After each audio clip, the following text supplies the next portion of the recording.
تعال اقول لك افضل 11 لاعب في الدوري المصري لسيزون 24 25. طيب هنشتغل على خطه 4-3-3 لان دي الخطه اللي معظم مدربين الدوري المصري لعبوا بيها. على الرغم ان مستواه كان بيقع في بعض الماتشات الا ان محمد الشناوي هو الحارس الافضل في الدوري المصري الممتاز بعيد كل البعد عن اقرب منافسينه سواء على المستوى الاداء او على مستوى الخبرات، اللهم الا مصطفى شوبير الحارس الاحتياطي بتاعه.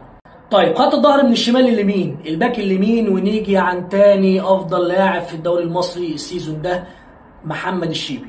موسم خرافي لمحمد الشيبي، ظهير عصري ممتاز. مش هبالغ لو قلت ان هو كان 60% من قوه بيراميدز السيزون ده. هيبقى عندنا قلبين دفاع، قلب دفاع يمين رامي ربيعه اللي قدم واحد من افضل مواسمه مع النادي الاهلي منذ بدايه مشواره. وقلب دفاع الشمال سمعك يا زملكاوي اللي بتقول حسام عبد المجيد مقدم موسم ممتاز وفي تطور ملحوظ في ادائه الفتره اللي فاتت. ايوه هو حسام عبد المجيد سيرد باك الشمال اللي هيكون موجود في التشكيل. طب نيجي للباك ليفت، وده المركز اللي هيبقى عليه علامات استفهام كتير. فالله يمسيه بالخير علي معلول كان مهكر المكان ده في التشكيله الافضل للدوري المصري، ده مش الدوري المصري بس، ده التشكيله الافضل 11 لعيب في افريقيا كمان. ولكن لما تيجي تبص كده على الباكات ليفت اللي في الدوري مش هتلاقي واحد تقدر تشاور عليه وتقول ان ده هو كان افضل باك شمال.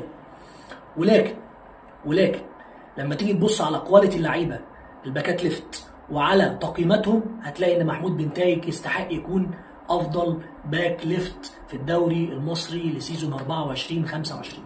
في نص الملعب مش هنحتار كتير، مروان عطيه هو اللعيب نمره 6 ورمانه ميزان النادي الاهلي. على يمينه قدام وليد الكارتي ترمومتر نادي بيراميدز دفاعيا وهجوميا، اللاعب اللي لا غنى عنه في تشكيله بيراميدز. وجنبه هيبقى السطور اشطر شطور امام عاشور افضل لاعب في السيزون. امام عاشور وصل لمستوى مرعب يا جماعه، عيني برد عليه ربنا يحفظه ويبعد عنه الاصابات.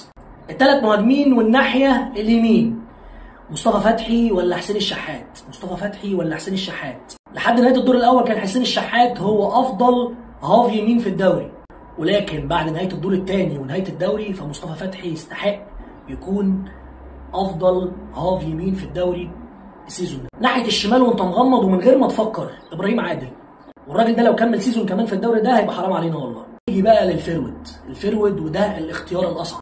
عندنا 3 قدموا موسم ممتاز على كل الاصعده، وسام ابو علي وناصر منسي اللي بينحت في الصخر والدبابه الكونغوليه فيستون مايلي. انا بشوف بصراحه ان وسام ابو علي مواصفات لعيب اوروبي، راجل يسجل بيمينه بشماله، تكنيك مبهر في الضربات الثابته، بيلعب بدماغه كويس، بدا السيزون بشكل جبار ونهاه بشكل اسطوري. فوسام ابو علي هو المهاجم بتاعي في ال11 لعيب اللي اخترتهم عشان يكونوا هم ال11 الافضل في الدوري المصري لسيزون 24 25.